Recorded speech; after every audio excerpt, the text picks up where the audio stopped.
Kurt, Jesse, gentlemen, welcome to the Forge. The two of you are about to take part in the third battle in our Gladiators of Forge competition series.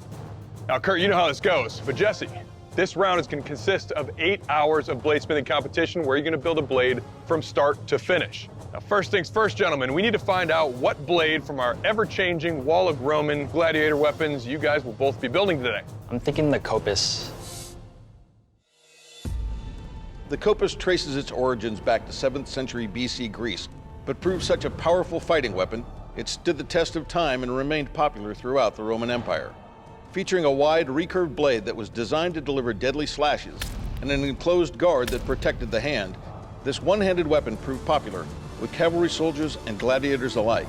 The Copus previously made an appearance in the Forge and Fire arena back in Season 5, where the competition came down to the finest details. Bladesmiths, good luck. Your time starts now. I end up starting with 18 layers because I don't think I'm gonna need all 20 pieces for this blade. So right now I stretched my billet out. I'm gonna cut it up into 5 pieces, which will overall give me 90 layers, and it'll make that raindrop Damascus stand out a lot more. Once I'm comfortable with the shape of the blade and the bevels, I'm getting ready to quench. This is the most important step because without the quench and hardening your blade, you have something that looks like a blade, but it's not a blade.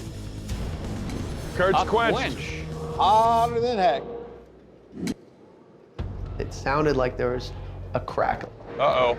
If I had to start over right now, I don't know if I'd be able to finish a blade. Things are looking a little questionable for Kurt right now. I'm not seeing anything, which is very relieving.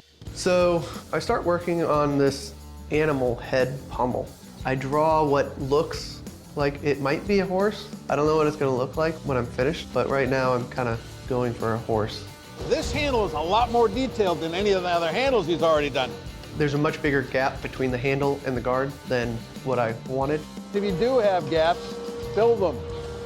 Mix some sawdust with some epoxy, because any one of those small areas can really bite a piece of skin. I'm running out of time. My handle's not pretty. It doesn't look nearly as good as I wanted. So I'm now back to, I'm gonna be spending every minute, and I'm gonna have a gap in my handle now. Currently, I'm a sophomore at the University of Michigan, and I'm double majoring in electrical and mechanical engineering. Oh my God, that's so nerdy. Coming into this competition, I'm a little bit nervous. I'm up against Kurt, who's already won twice, which means he'll be thinking more calmly than me. But otherwise, I think I've prepared well for the competition. Jesse's out of the forge, doing a hammer set first before heading to the press. 20 layers is too little for an intricate raindrop, so I decide that I have to stack it up at least 3 times, which will give me 60 layers. Whoa. Jesse also got all of his drops drilled in. So after I have all these holes drilled, it's time to flatten out the billet and get the actual raindrop pattern. And then once I have that, it's time to start forging out the blade. Ah, okay. I've got my blade forged out pretty close, so I go over to the grinder and I begin roughing out the profile. Now that I've got this blade rough ground, it's time for the heat treat. The quench could not have gone better. I test it with a file, skates like nobody's business. Now that I've got a quenched blade, it's time to start working on the handle. A bad looking handle could be the difference between me winning and me losing. I also need to get this animal head to look like an animal head, because at this point it's just a block. And as far as I know, no animal has a block at its head. 5, 4, 3, 2, 1. Bladesmiths, turn off your machines, put down your tools. This competition is over. Good job, man. Nice job. All right, Bladesmiths, welcome to the strength test. To test the strength and durability of your blades, as well as their overall construction, I'm going to be chopping onto these Roman busts. All right, Jesse, you're up first. You ready for this? Yes. Cool.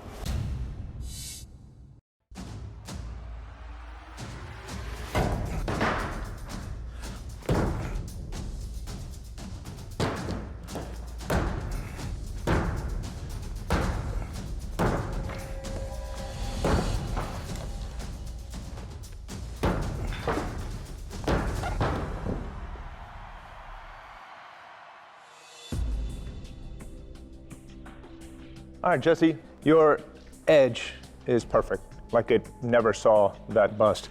The overall shape is really good. My main concern is with the handle area. This distance, top and bottom, is just a little bit too small, so it's rubbing on my knuckle as I'm holding it, but it's not overwhelming. All in all, nice job. All right, Kurt, you know what's up. You ready for this? Does it matter? Not really. I'm concerned about the weight of my handle. I'm also concerned about the finish. I do want to hold the title.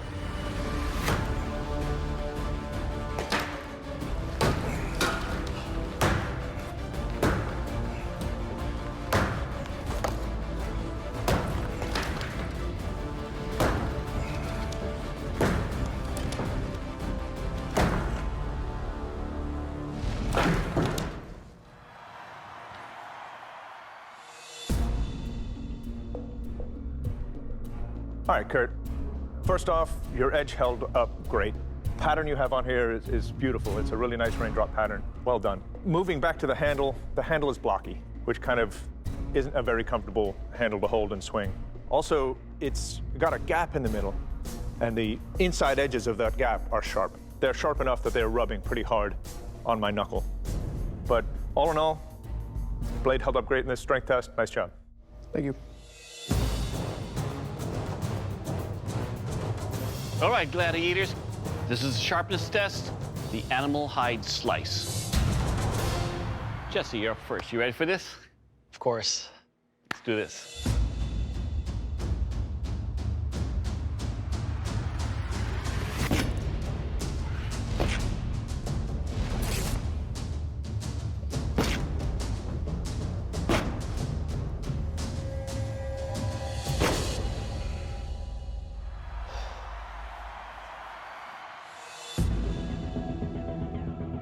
All right, Jesse, let's talk about your copus here. Your edge is razor sharp. It cuts so cleanly on this animal hide. Overall, sir, your weapon, you'll cut. Kurt, your turn, sir. You ready? Slice it up. Will do.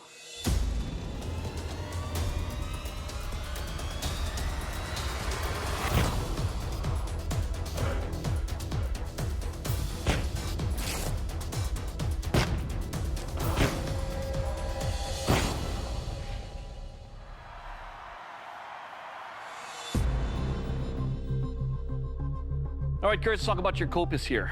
Now, your handle construction. If I do put my hand in there, my knuckle can get in there, and there's some sharp edges in there that can cut some skin. But your edges cut very well on this animal hide, and overall, sir, your weapon, you will cut. Thank you, Doug.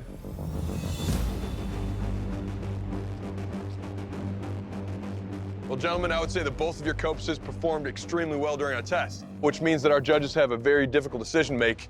And the winner of this battle in the Gladiator of the Forge competition is...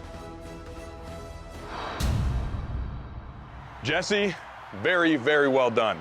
Now, Kurt, you did a phenomenal job. You're a pleasure to watch, but unfortunately, this blade didn't make the cut, and Ben's gonna tell you why. Well, Kurt, this decision came down to the handle, and your handle with sharp corners on the inside was less refined than your opponent, and that's what we base our decision on. Unfortunately, your time in this competition has ended. I'm gonna have to ask you to please step off the forge floor. Thank you, gentlemen.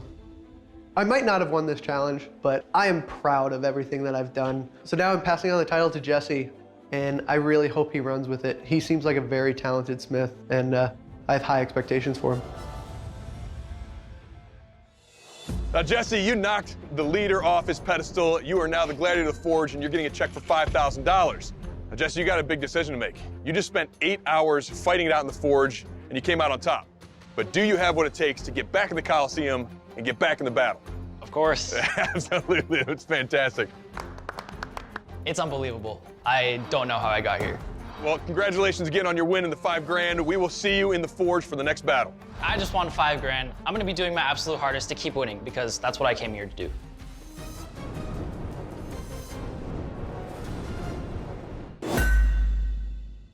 We are about to kick off our 8th Gladiator of the Forge competition with our 5-time winner, Jesse, and our competitor, Matt, trying to stop that reign of terror. What are you picking today? I wanna pick the forge welding technique. Interesting. All right, what are you thinking? I'm thinking ball bearing canister with a peeled canister. Oh, bold. Very risky move. All right. Now, Matt, get second choice. You have a choice of a few weapons here on the wall of gladiator blades. What are you thinking? I've done fishhook canister Damascus, I've done chain canister Damascus. I've never had anything to do with ball bearings. Honestly, I don't even know what type of metal that it is without doing research. So I look at the wall, and I think we'll keep it within my wheelhouse. Gladius. The Roman gladius is one of the most well-known weapons of the Roman Empire. Tracing its origin back to the 2nd century BC, this weapon features a lightweight, double-edged blade designed for easier, more deadly strikes than other heavier blades of the era, which made it the sword of choice for both Roman soldiers and gladiators. This iconic weapon was featured on the very first season of Forged in Fire, where both smiths went above and beyond with their Damascus blades, but struggled to perfect the intricate handle construction. Your time starts now. The last thing that I want is my steel not welding together. So I get all of that powdered steel settled in between all the ball bearings, almost like making a ball bearing lasagna. Pack it down the best that I can and weld the top. I'm ready to stop Jesse's winning streak, and I'm ready to go on to the next and then the next. Plenty of time, plenty of time. Canister comes up to what I think is ready to go, and we start squaring it off. I get to the point where it looks as if I've got one solid piece of steel. I'm ready to take the canister off. As I am peeling off the can, I look down at the steel and there's little ball bearings on my inside. It kind of freaks me out. It doesn't look right. Uh-oh, guys. Matt just put his billet down on the ground back by his vise. I just make the quick decision. Starting over. Oh, we got to restart. My question is why did he restart? He only opened a tiny That's little what I'm seam. saying. Yeah. He didn't Barely open it at up all. to see what's going on in there. The second can gets up to heat. Oh, baby. It comes off easy. It looks to be one solid piece of steel. I've got my second billet drawn out. And as I'm hammering, a ball bearing actually falls off. Oh, no. I cannot believe I've got to do it a third time. Oh, wow. Are you kidding me, guys? Too aggressive on that first I pass. think you're right. I've got to hurry. Come on. I've completely lost track of the clock. It's just me and that third can, and I am going to win. There you go. The last piece pops off. Oh my God, it's time to work. I shape it just to give myself a blade profile that I can work with. Matt has really got to get over to that forge and that blade quench. 15 minutes till the forges turn off. Matt went right back to the grinder. I thought he was going to go to the That's- forge. I mean, this idea that you can't grind after you quench, I don't know what's... This is where you want to shout out, "Are you sure?" So I know the forge is gonna cut off at the 2.5 hour mark, but quenching it without a thermal cycle, I've got the chance of some catastrophic failures. So I'm gonna use the oxyacetylene to do my heat treat. This is literally risking everything. 5, 4. Holy no Yeah, he's way. not doing Okay. it. What the hell? Bladesmiths, you have 2 hours and 30 minutes left. You got to be me. So I know the forge is cut off, so last minute decision, I said, let's do an edge quench. With the oxyacetylene torch, the only thing I have to work with is a very small flame. That's only gonna get concentrated areas on that steel hot enough for a heat treat. How long will it take him to get this up to temperature for a proper quench? Way too long. I've lost 15 minutes and my steel is not up to temperature. Matt's torch is just not as hot as it can be. It will take way too long to heat this blade. She has not got the gas mixture on that right. That should be a screaming hot blue flame about a 1/4 inch off the end of that rosebud. Maybe underneath all the soot, everything that's there, maybe the blade is a little bit redder than what I think. So I quench. There's not even any smoke coming out of there. I don't know what I'm gonna do, but I'm gonna push. I've gotta move on. The blade is just gonna have to do. I've gotta get a handle on it. I'm mentally exhausted, physically exhausted, but I get my handle on. He doesn't even have a way to fix the handle. We're looking at an incomplete blade. I'm not stopping until somebody tells me to stop. I know from watching Jay Nielsen's videos that I'm supposed to let this whiteout dry somewhat. I decided to risk it and just go back and pack it while the whiteout's still pretty liquid. Oh! It looks like my forge just got possessed. That's all material burning out of the inside of the can. That creates a void. The first 2 welding heats go very, very well, but I don't have X-ray vision. The only way that I can tell what's inside this can is to start peeling it open. I did have a lot of energy going to this competition, but it's all being sapped away by the most draining process I've experienced yet. I wish I chose a different forging technique. This sucks. Finally, holy. After 45 minutes of chiseling away, the last side of the can comes off. I am ridiculously happy, but I just barely got started, and I need to make a full-blown sword. There's not a single inch on this billet where there's no cracks. I get most of these cracks ground out of the billet. I'm just super lucky. Now it's time to take it to Old Big Blue and completely draw it out and get ready for beveling. After I'm done forging on my blade, I need to get some good normalizing cycles. I want there to be as small a chance as possible of the blade cracking in the quench. Jesse quenched. Nice color all throughout. The quench goes perfectly, and I don't see any cracks on the blade. It's time to hog off the most material I ever have and get this blade to its final shape. Wow, it's hard. Jesse's handle looks great. A really nice globe on the back of it. And now it's time to put an edge on this thing. I need to make sure that it cuts and slices through anything that the judge can throw at it. 5, 4, 3, 2, 1. Gentlemen, turn off your machines, put down your tools. This battle is over. Gladiators of the Forge, welcome to the kill test. Let's see if you're glad to have a Gladius. Jesse up first. Ready for this? I'm ready.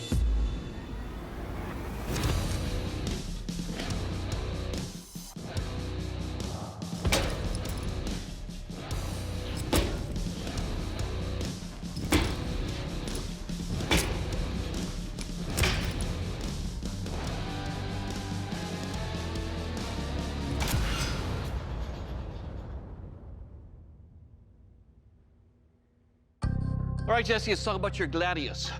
Looks like 6 times the charm, because this is the best handle you've presented us. Everything is nice and tight, it is smooth, and it's ovoid to where I can get a really good grip on this, fits nicely in my hand. Your tip is pointy enough to puncture nicely, and your edge is sharp enough to cut the pig carcass down. Overall, sir, your Gladius, it'll kill. Thank you. Matt, your turn, sir. You ready? Ready. Let's do this. My blade has so many issues. My biggest concern is because of the heat treat on my blade, it's gonna hit a bone that's just gonna shatter.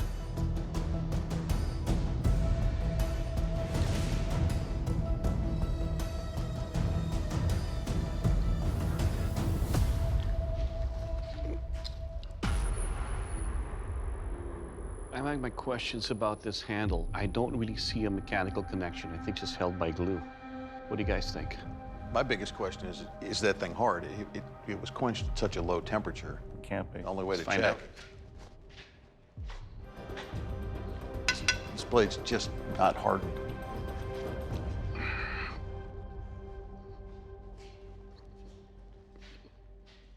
All right, Matt, unfortunately, after doing a file check, we've determined that your blade is not hard. Now, we consider that a parameter failure and cannot continue testing your blade fairly against your competitors. We want to say thank you so much for coming out, fighting so hard, never giving up in this competition, but unfortunately, I'm gonna have to ask you to please step off the forge floor. I understand. Thank you, Matt. Good Thank you, fight, Matt. man. Thanks, Good Matt. fight. Well, Jesse, man, I know this is probably not the way that you wanted to win a competition, but you have taken down 6 competitors. You have $40,000 in your pocket and 6 Gladiator of the Forge titles, man. Congratulations. Thank you. I didn't expect to win even half of this much. Everything is still a blur, everything is still a surprise. Again, congratulations. We gotta ask you, do you want to go back into the Forge for another 8-hour round and battle it out for another title?